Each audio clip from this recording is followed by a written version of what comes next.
Who is a real man? The real man respects women, understands gender equality, stands for gender equality, and also every man has to, or a young man needs to be a pro-feminist.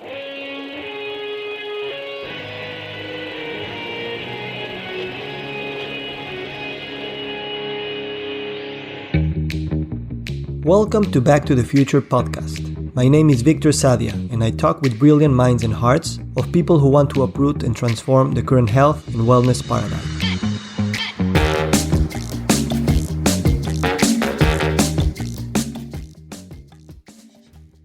Dr. Sathya Doraiswamy is a medical doctor, board certified in public health and board certified in lifestyle medicine. He has received diplomas in applied population research, applied statistics, and human resource management. He works for the United Nations Population Fund and has over 20 years of experience in academia, government, and NGOs. His special interests include refugee health, sexual and reproductive health, and strengthening health systems, particularly in fragile settings. In this episode, we talk about the systemic neglect of gender equality in allopathic medicine and the need and opportunity for the lifestyle medicine advocates to rectify this disparity. We underscore the importance of cultural and political sensitivity in healthcare interventions and the need for early integration of public health education into the medical curricula. Dr. Sathya talks about the spectrum of prevention and the different levels it has, and shows that in Western medicine there is very little understanding of community diagnosis and community treatment. We finalize by projecting 50 years into the future and how an optimistic and a pessimistic scenario would look. Good morning, good afternoon, good evening. Today we have Dr. Sathya Doraiswamy. Thank you so much for being here, my friend. My pleasure, Victor. Thanks for having me. So a few days ago, I was in the middle of a discussion with prominent scientists, researchers in the field of happiness, economy, and capitalism. And they were talking about how governments take decisions, and an important policymaker from Greece intervened and said, governments don't make decisions based on expert advice. They take decisions and then hire experts to justify the decisions they made. Everyone went silent. I think she has a big point. And you work for the UN. What is your impression on how decisions are made? And of course, I know it's much more complex than that, and I don't expect that we take a black or white stance for anything during our conversation, but just wanted to open with this possibility. Oh, I think it's very interesting perspective in terms of governments making decisions, right? So, but we have to understand the governments are also under a lot of pressure on multiple quarters. But the most important kind of stakeholder that they want to appeal to is the citizens of the country. So, basically they are based on an electorate, assuming the governments that we're talking about are democracies. So countries and governments will kind of prioritize what will add to their vote bank. So they're really looking at specific constituencies and making sure what they do appeases the population. And again, while this is a broad kind of a statement, it also depends on the level of awareness and the level of participation of the people in the democratic processes, and how much they are aware of their rights. And you would actually see that also varying from country to country in terms of the level of awareness among people. And that could have been willfully kind of withheld for over time, or it's just that the country has been affected by shocks and various forms, and most specifically conflicts and so on, where the population is often deprived of the right level of education, also to be able to make the right demands based on their rights. So it's basically, a complex milieu that we operate in, and therefore the decisions are not always based on science and is not always in the best interest of everyone, but mostly in what will likely get the electorate going. And where the electorate demands development, and where the electorate demands the best, for the people in return, likely that the governments will also kind of do that. So it's a two-way process, the people and the government. So, yeah. So I think you have a unique perspective in the sense that you've lived in many countries. How many countries have you lived in? Yeah, so this is actually the 10th country I'm living in. I've seen different types of government, and of course I've traveled many more countries and read many more in my various jobs. But in terms of living, this is the 10th country I'm living in. Yeah, so you were trained as a physician, right? Correct. Yeah. And I would like to get the story about how, when traveling the world and working in so many countries, this idea of complexity build up inside of you, where you are now unable to see things as a black and white perspective, but rather a shade of grays. And it basically for everything in the world, everything's Right. so complex and so intertwined. How was this complexity emerged out of so many different experiences that you've had all over your life?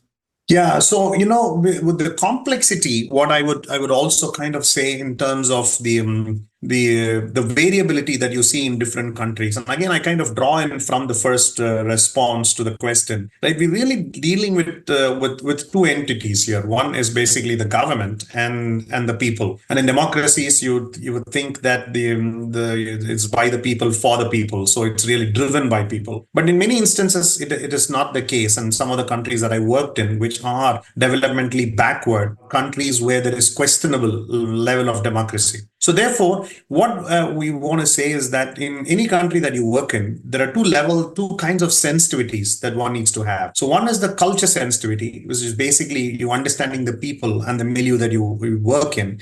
And then the other is the political sensitivity, because that's where you liaise with the governments. So what we try to do in the work that I do through the United Nations is you work for the people through the government. So basically, you need to kind of keep both stakeholders by your side, and you need to understand and work around that. So the more culturally sensitive and politically sensitive you are, the likelihood of success in working in such a country becomes much higher. And where there is a perfect democracy, where the people and the government's thinking are in alignment, then it becomes a lot more kind of simpler, in that the culture influences the politics, and the politics tends to influence the culture, and it's vice versa. But where they are not in sync, then it becomes a bit more challenging, in that you have to bring in at least another player here, which is basically the civil society, because ultimately we want to reach people. So the civil society becomes an important player in terms of advocacy for rights, but also as an important service provider in those marginalized populations and people who are often left behind and marginalized for specific reasons.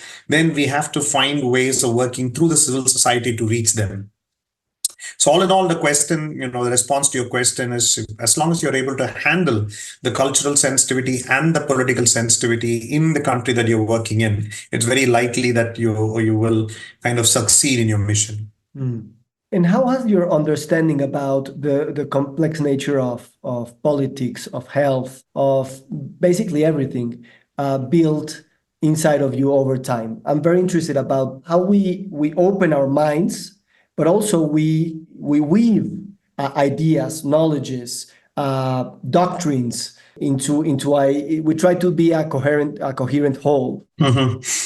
Yeah, but maybe I can walk through my experience in terms of how the kind of horizon opens up over time, and nothing teaches like experience. And in every place, even though you go to serve and share your knowledge, every location and every place that you are in, gives you a deep sense of learning. And as you pointed out earlier, I actually started my career as a clinician. So as a clinician, you're really looking at working in a clinic and specified hours and treating individual patients, and you see that, and the learning that comes with that is also beyond a point. You kind of get a pattern of diseases and conditions, right? So therefore, you ask yourself a question in terms of what can I do when you're seeing this kind of a pattern of diseases? Is there something that I can actually do in advance of people coming to the clinic, so that the need for them to come to the clinic kind of reduces?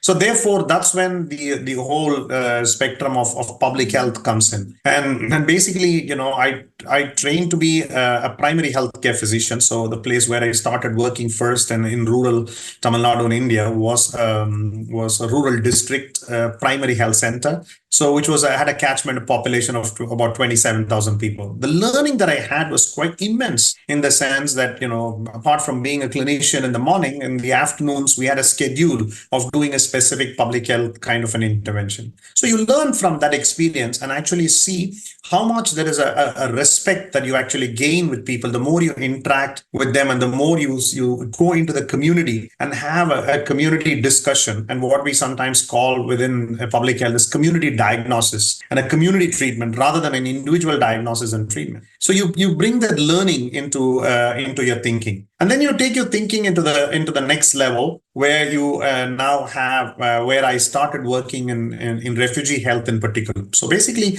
you again see a pattern in terms of marginalized populations and people who are often left behind. So in terms of how you need to provide services to them. So, the experience that you gain from your previous venture, then you kind of take it on to the next level. So what you learn from a specific group of population, as I mentioned, refugees whom I started working with, made me understand about a specific marginalized population. So in the next experience that I go in, so there are people affected by natural disasters, or people who belong to an opposition kind of a party and who are marginalized in a specific location. So how do we reach them? So and then in another country, you deal with patients who survive fistula. Obstetric fistula. So again, they become a marginalized population, and then how do you reach them? So an experience that you gain from one location kind of helps you to take it to the next level. So in spite of the complexities, in terms of the diversities, I would still say that you learn from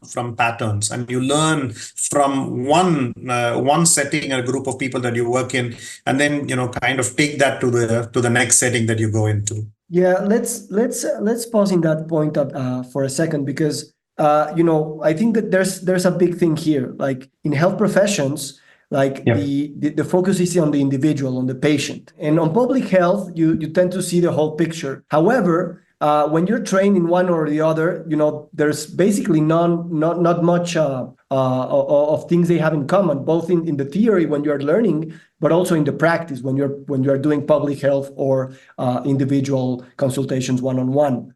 So how do you think that in your case, because I don't see a lot of health professionals having these two perspectives working all the time, how has that in your life really enriched how one really should be a mirror of the other and not separate realms? Right. It needs a deep sense of understanding. So, the inspiration for me for public health actually came as part of my medical curriculum itself. So within the medical curriculum, so you have a specific subject called social and preventive medicine, as it's called in India, where I got trained.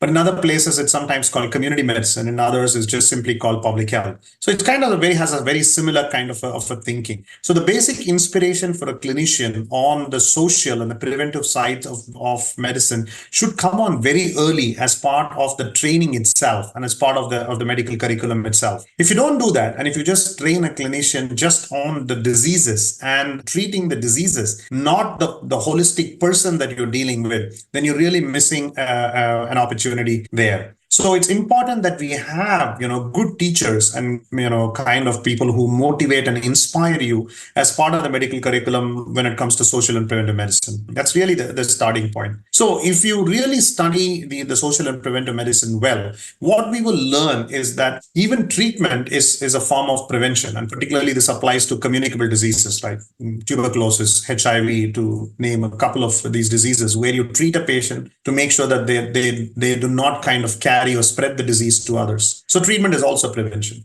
But you have a spectrum of prevention. So in some schools of thought, they would say a primordial, a primary, secondary, tertiary, or a quaternary prevention. To make it simplistic, I will kind of keep it as primary, secondary, and tertiary. So the primary level prevention is really the prevention of preventing the risk factors becoming diseases. So that's what you actually do in terms of the primary prevention. But in secondary prevention, it's about the early diagnosis and treatment. So that's the secondary part. And the tertiary prevention is that after the disease has come in, you try to limit the disease and the complications that arises out of it. And as an add-on to it, those who have the disease and do develop some kind of a disability, you make sure that they are rehabilitated to be able to get back to as normal as possible. So you have a spectrum of prevention. So the clinicians often come at at the secondary level and the tertiary level of prevention. And the large aspect is basically the secondary aspect of it, an early diagnosis and treatment.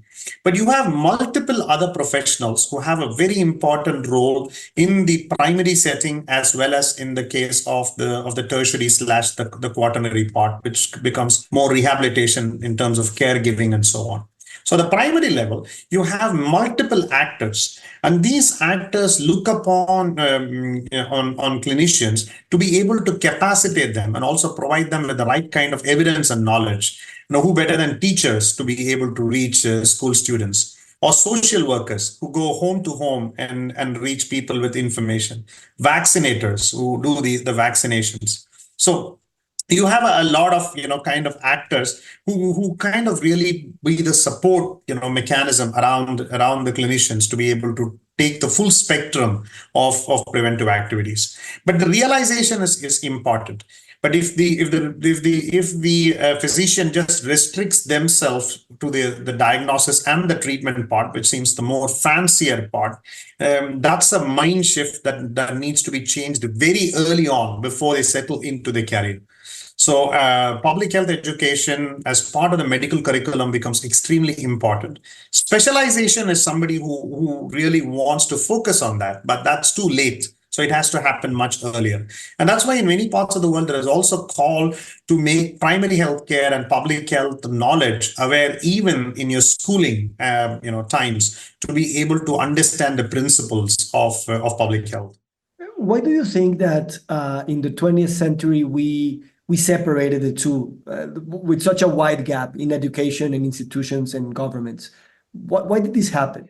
I think, the most important aspect is the drive for capitalism and the commercialization of medicine. So, which was a kind of a very recent development in that sense. So the public sector, which should have been the main driver of provider of education and health services, kind of gave way or space to the private sector in that it did not keep up to the quality and the demands of people. And then comes the pressure of the commercial side of medicine with the pressure from the pharma sector, with the new medicines coming up, billions of dollars kind of spent in research, and governments kind of really willing to give that space to the private sector. I'm not against the privatization, but it's really about a balance. There should be a healthy competition between the public sector and the private sector at all times. So and therefore it was probably at that stage where the public sector took a back seat and gave way to the private sector to dominate healthcare. I think it was a tipping point. And to add it all with the whole managed care and the role of insurance companies coming in and the whole commercialization of medicine that actually happened has kind of really taken that apart. Yeah, and I think it's important to mention that we've been bragging for the past decades that our life expectancy has gone up over the past decades. Although now in the US and the UK, the life expectancy didn't grow. Has dipped a little bit, yeah. Yeah. But, nevertheless, we still attribute this extension in life expectation to allopathic medicine and more pharmaceutical drugs. But basically what we have shown is that it's basically more preventive medicine, social medicine, and just basic infrastructure, avoiding child mortality and other things. And I think that's a very important point, because in terms of culture, we still believe that more technology and more pills is what's bringing us to more longevity. But it's rather the public preventive side of it that it's really making the big changes. Absolutely. So if you really look at the impact of the various public health interventions over time that have actually made a significant impact in terms of the life expectancy at birth. So just for simplistic purposes, in terms of quantification, when 80% of the contribution actually comes from behavior change and improvement in lifestyle and the addressing of the social determinants of health. Only less than 20% contribution comes actually from the medicines and the drugs and the pills.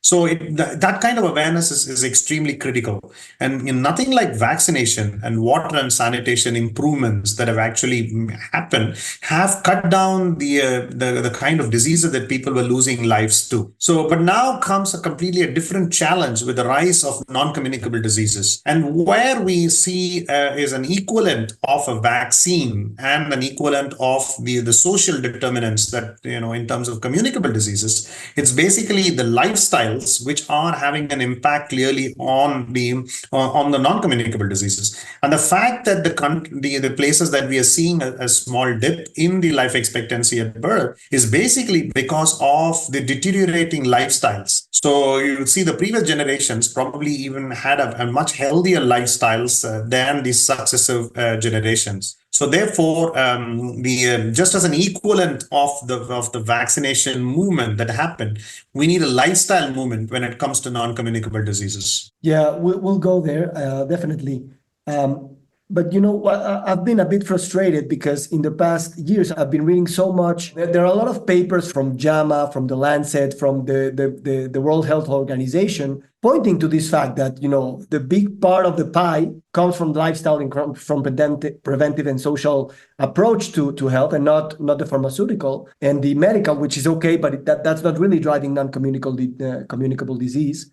And it seems that the information is there, but it's not really permeating into government policies or even the regulation. How do you feel this disconnect is growing or not growing, and what are the causes for this to be happening? Because information, it's so clear, it's so easy to see. Yeah. A lot of times, information and evidence, even if it is there, and that's where, you kind of asked the question very early on in terms of the politicization element that comes in. So the fact is, and COVID-19 was also a classic example in which the science would kind of, take you to one side, but then the political decisions were not necessarily based on science in many instances, right? So therefore, it's also a lot of individualism also comes in, and there is a kind of a deep-rooted suspicion about the system, and whom to trust and not trust becomes also a challenge for the people. There is this famous study, the Edelman Trust Barometer. You actually, the most recent report says that people are not trusting the governments for information in many instances, and they are also not trusting the media, which has also kind of changed over time in its goals, and also with the opening of social media. So false news, misinformation, disinformation tends to spread pretty fast. So therefore, people are also very confused in terms of the sources to trust. The fact is, it should be a kind of a dialogue involving the governments and the scientists to be able to be very clear in terms of communicating to people. So openness, transparency, and the limitations should be explained to people. The science cannot be withheld for the sake of for the lack of resources to be able to attain that. So what I mean really is that to agree on a package that is affordable. So the basic principles of primary healthcare and public health is in terms of making services available, accessible, affordable, and of quality. So in order to achieve that, within the available resources, what is the optimum package that can come in? But being open and transparent to say, if we had more money, we would have actually done this, right? And in order to do that, so we need so much resources. And that's where there is also a responsibility for the richer countries to be able to provide support to those countries which lack those resources, and to reward that awareness and transparency and openness. But again, as you know, in COVID-19, there was a lot of stocking of the vaccines by the richer countries, while the poorer countries did not have access to vaccines. The vaccine inequity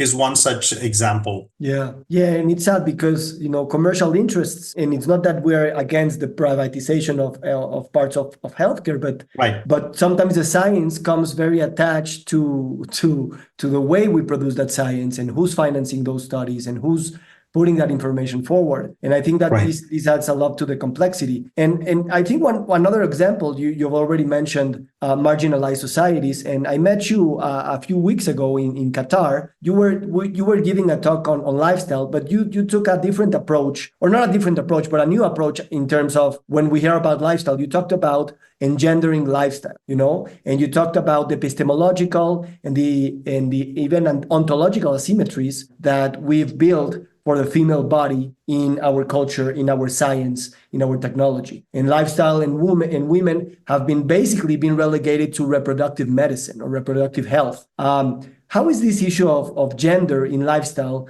so we're so blind to it, first of all. And then once we open the eyes, how can we see that it's undervalued, undermined, underestimated, under-researched, and underdiagnosed? Right. No, absolutely, Victor. I think it's just a reflection of the prevailing gender inequality in a society. And it extends to almost every single kind of domain or the system. It's so percolated within the society. And one recent study of the UN Women actually said it would take a minimum of another 300 years before we achieve a gender equal society. And there were more data emerging as well. More recently, the UN Development Program came out with an excellent index, two indices at the same time. One called as the Women Empowerment Index, and another on the Gender Parity Index. So if you really look at the Women Empowerment and the Gender Parity Index globally, what you actually observe is that there is over 90% of women in the world live in countries with low level of women empowerment or medium or low levels of gender parity. So 90%, a staggering 90%. Only 1% of the women actually live in countries with a high level of gender parity and high levels of women empowerment. So therefore, we really looking at situations where this is a systemic issue and this is a global issue. So and no sector is kind of being able to address that inequality. And health, you can see the disparity more striking, and the data has been kind of known for a while. So we seem to be getting better and better data of establishing this particular fact. So therefore, it's some sector has to show the way, and it can be done. And therefore, the health sector has a wonderful opportunity now. So with the emergence of lifestyle medicine has the opportunity now to learn from the allopathic medicine in terms of how it has systematically kind of neglected gender equality and giving women the right kind of status. And therefore, lifestyle medicine is strategically positioned at this point of time to fill that gap. And what we really are looking at in terms of women's specific packages. So when we're really looking at nutrition as a pillar of lifestyle medicine, so we are not having generic recommendations for men and women, but really trying to understand the different phases that a woman is in, not just a simple classification of men and women, but even among the women in terms of the different needs during different physiologic stages. So when it comes to physical activity, looking at how certain cultures and religious barriers that women may have in terms of physical activities, and then provide kind of suggestions or solutions that are culture sensitive and religious sensitive in case of physical activity. So similarly, in terms of the rising, substance use and the kind of counseling that women will need and the support that they will need in terms of getting, out of the substance use as a specific instance. But similarly, for all the pillars of lifestyle medicine, there needs to be a full understanding that the women's needs are quite different, and these needs even vary depending on the life course or the stage that they are in. So that sensitivity, if is there, it will go a long way in terms of bridging the prevailing gender inequality. And once lifestyle medicine is able to demonstrate that and clearly kind of show the impact that it has, it's likely to spread into the broader health system. Allopathic medicine can learn from lifestyle medicine, and even the other sectors can actually learn from the health sectors as we expand. This is beautiful. And, this is yet another example of this disparity between let's say that we prescribe lifestyle medicine as an individual solution, but rather see lifestyle medicine as a systemic issue and a preventive social approach. And basically, women is more than half of the world's population. And it would make much more sense to not to shift gears, but to expand the gears of the lifestyle medicine effort, and not only focusing on giving this advice on the individual level, but rather on showing how these disparities, not only in this sector, but in all of the other sectors. And you mentioned a 300 years time horizon, which in a sense for me, when I hit 300 years, it's before it felt like, no, it's too long. We will be dead by then. There's no time for that. But on the other sense is that we've been building these systems for hundreds of years. We cannot change them overnight, even if we have a beautiful documentary showing in all the cinemas in the world, So how do you think about these long-term time horizons with health and capitalism and all these things that we know they're very complex issues like refugees and income inequality? And as a human species, how can we really bet on those time horizons? And it's not being irresponsible, but probably more responsible. Right.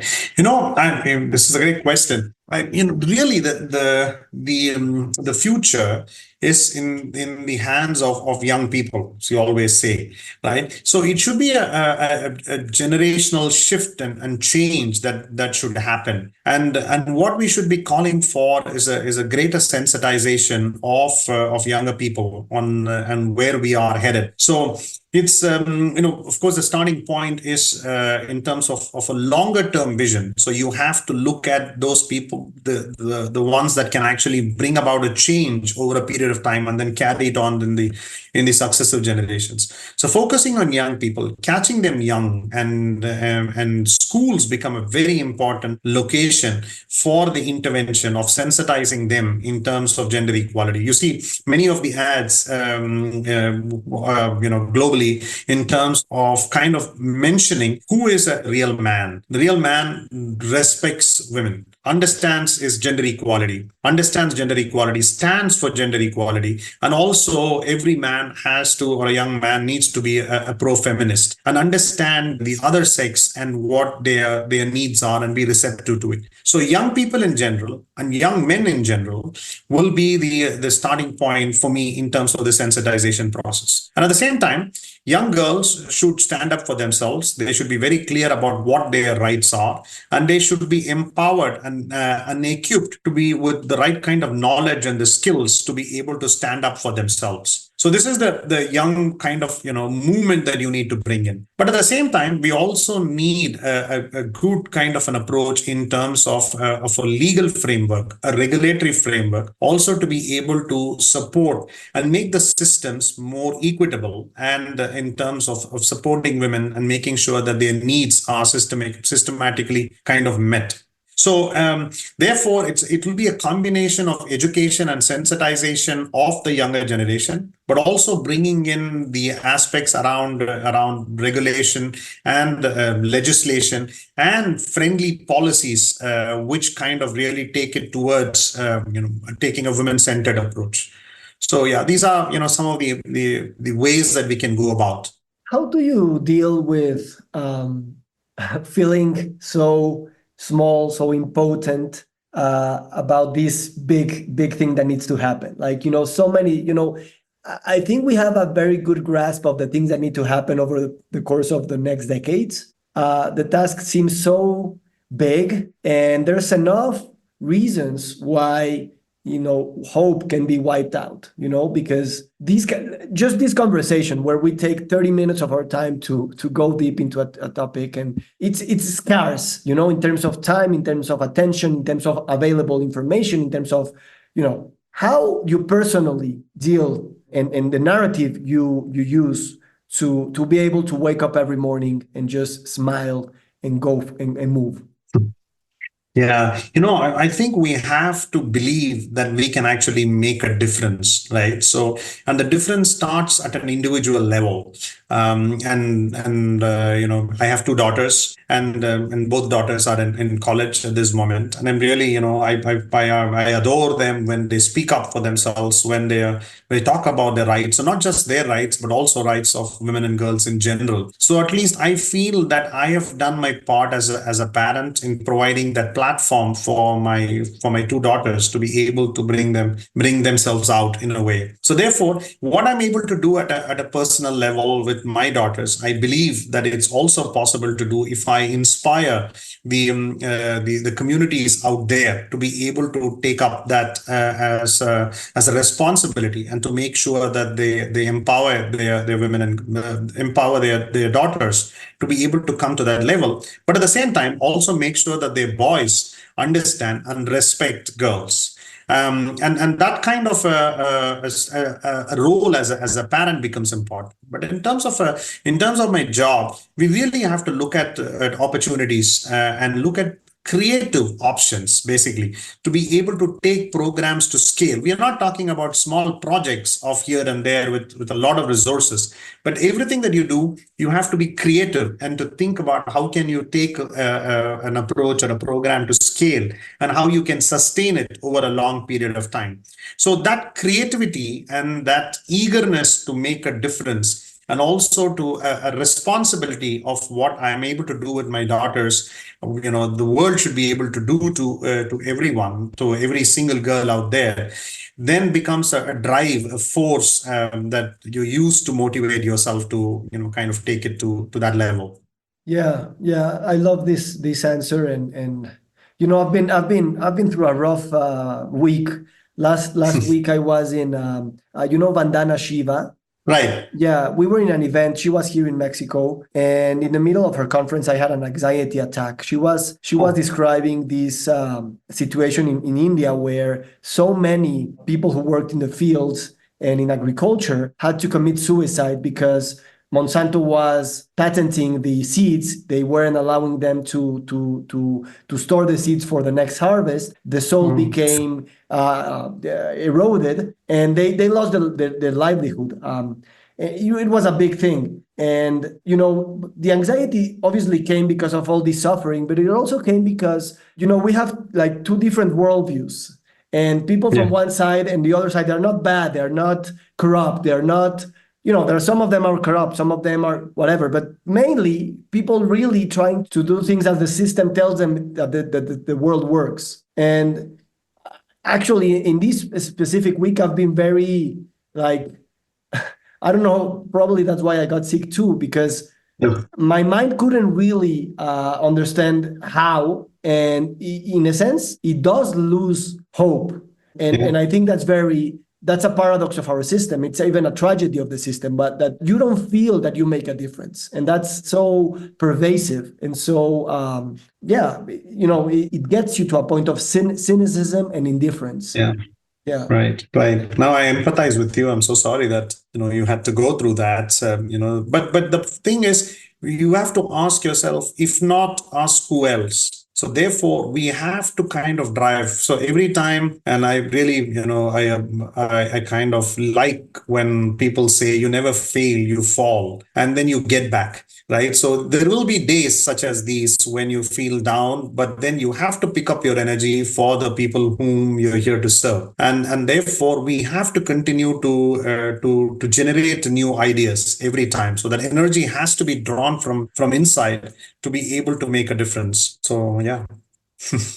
I agree. And that's why I usually think in terms of how artists think, Right. in terms of the process, not just the end or what Absolutely. happens later. That's a radical thing to do in a system where we are so pushed to outcomes. I really felt when I heard you the first time, I felt so inspired by you, because you started your presentation and said, this is a personal presentation. And you were talking about big numbers and big facts, but you were talking about yourself, your life, your experiences, your outlook on life. And I think that's also very needed, because even in big institutions where you take part of a huge institution, it's composed by people, by individuals who are, so beautiful. How do you think this this narrative of using our own experiences, our own life, our own hopes and dreams in shaping narratives for the big institutions, governments, cultural, and all those things. You're right, Victor. So basically, as you point out, an organization is made of people, right? So people bringing in different perspectives. So, and it's a two-way kind of relationship between the organization and the individual. So you bring in your values, you bring in your systems, and the organization listens to it and then adapts itself as it gains more knowledge from the people who within it. And the people also learn from the organization and its culture and its values, and both shape up together. So nothing is kind of fixed and stagnant here. So it's that openness and receptiveness, and working in a multicultural environment, it makes it even more richer in that when people bring in different angles and different perspectives, and the openness of the organization to listen and adapt to the different perspectives. So I think it's extremely important. But those personal drives are extremely important. And I have a lot of colleagues who have given up their careers in the private sector, very lucrative jobs, and settle for jobs to serve people. So therefore, it's that common thinking of vision of wanting to give back to the society and to be able to serve, right? And as we know, but this is also kind of medically proven, the release of the oxytocin that comes out with that sense of worth and sense of purpose, right? So that these kind of jobs give. That's the internal drive that pushes you to go far. So the personal motivation becomes extremely critical. Everything else becomes secondary. Yeah, that's one of the sources of my hope, is that we are coded for this communal life.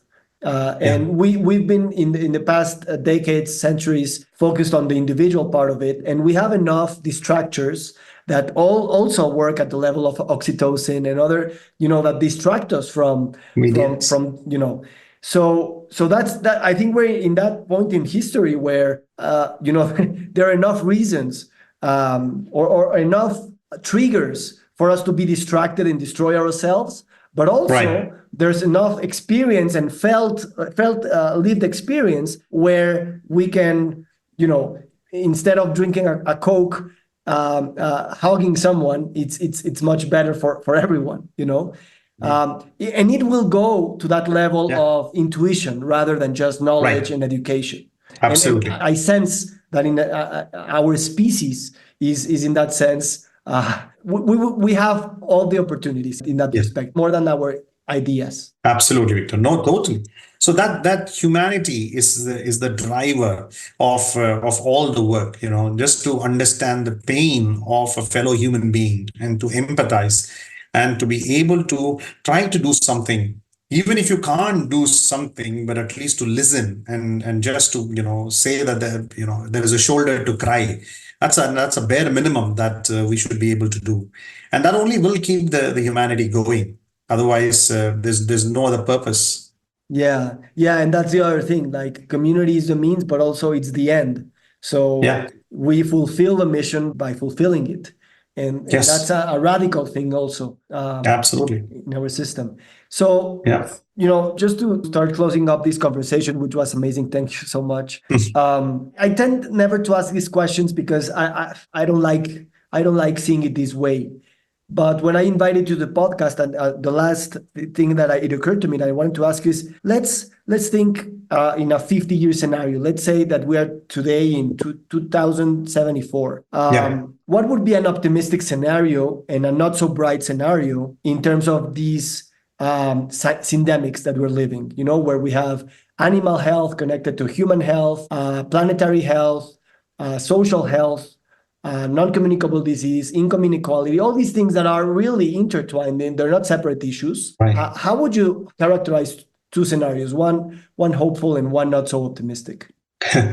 So, I kind of really have this habit of simplifying things for my own understanding.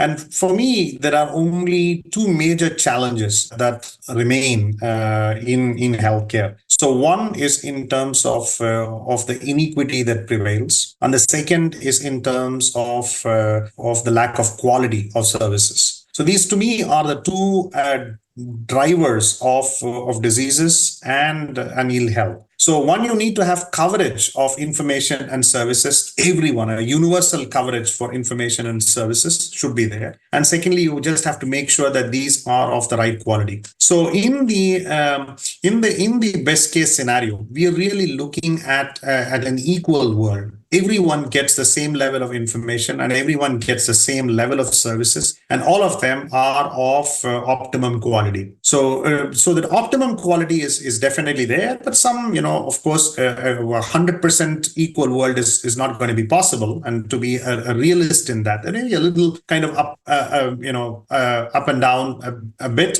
but then the optimum level should be available for everyone. So that's the best case scenario. The worst case scenario is that the divide that we currently seeing in terms of the prevailing inequality, there is a risk of it widening further. So that's when, particularly with the emergence of technology, and again, COVID was a stark reminder to us when, in some parts of the world, the children had easy access to online education, while in other parts of the world did not have access to even internet, leave alone, any level of sophistication in terms of exchange of information. So therefore, we are at a risk of the divide being exacerbated and exaggerated, and the quality of services also, even when available, there is a risk of further compromise and the risk of the public sector further weakening and not to be able to reach the most marginalized. So this is the kind of two scenarios I'm really looking at in terms of an equal society with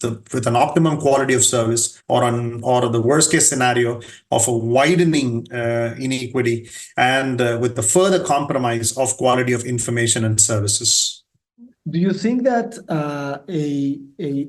this widening of the duality that we're seeing, if it goes beyond and exacerbates itself, do you think that could mean that human life becomes impossible, or is just a matter that there will be millions of lives that will be disposable? Life will continue, but at the cost of so many lives. I would think there will be a serious risk of further loss of lives. So instead of the survival of the fittest, you will see the survival of the richest. So it's very possible that you will actually see, lives being lost. And now with the fact that if the non-communicable diseases, the risk of it being predominant, and if there are not adequate level of care and services, then there is going to be a serious risk of premature mortality due to non-communicable diseases. So therefore, it's going to be inevitable. So the earlier we kind of understand and make sure that this inequity does not widen any further to start with, and then to bridge the gap so that we are able to provide an optimum level of services and information to everyone, the chances of kind of really success in terms of not just the increase in life expectancy at birth, but also in terms of improvement in the quality of life will also be, and the overall productivity and happiness in a society can be contributed by this careful understanding and planning and execution of those plans. Thank you, my friend. I think we sometimes forget that, it's a matter of luck, or exactly where you were born, in which family, in which race, in which country, and we sometimes forget that, and the system tells us that it was our own merit, and so many conflicts arise from that lie that it's very sad.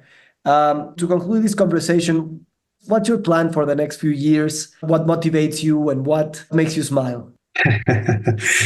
So, I wear a dual hat in that, I have a deep academic interest, but I also have an interest to practice what I continue to learn. So I'm a practitioner, a public health practitioner, but I also am an academic. So I want to kind of really link the two. So the more I learn from my practice, and I want to bring it into the academic world. And there is an overt movement globally also in terms of bridging that gap between academia and public health practice. So as I move on, on, I kind of really want to bring the two together as closely as possible. So when I identify a problem, so I would like to first, do more intensive research to understand the root causes of the problem, and then be able to convert that into some kind of solutions, and then implement the solutions through my practice hat, and then use the academic hat again to understand, as an implementation research, to see how it works, and even if it doesn't work, to come out and then keep publishing that for the world to learn from. And I also, in the academic side of things, I also want to continue to inspire many public health practitioners, and in the future, and the younger generation, to take up public health as a career. Not necessarily only clinicians to take up such a career, but anyone interested in public health to be able to take up the public health career. So, but basically, the response to your question is, I want to continue what I'm doing, but trying to see how I can kind of really contribute to further bridging the gap between the academia and the public health practice. Beautiful, beautiful, my friend. Thank you so much. You've inspired me in not only your words and your wisdom, but also, I don't know, I sense an holistic being that is here to help us heal and to keep building this loving community. So thank you so much for what you're doing. And thank you, Victor. No, the feeling is mutual, right? The very first time we met, where we developed an instant kind of a connection. You're doing a great job, and your volunteer spirit and the urge to make a difference and contribute to the society, you are a role model in yourself, and I feel proud to have known you. And thanks so much for the conversation. Me too. I feel very proud to have known you, and I'm very excited to see what's coming next. Thank you. Absolutely. Thank you, Victor. We'll be in touch. We'll be in touch. Thank you, my friend. Bye. Bye-bye. All the best. Bye.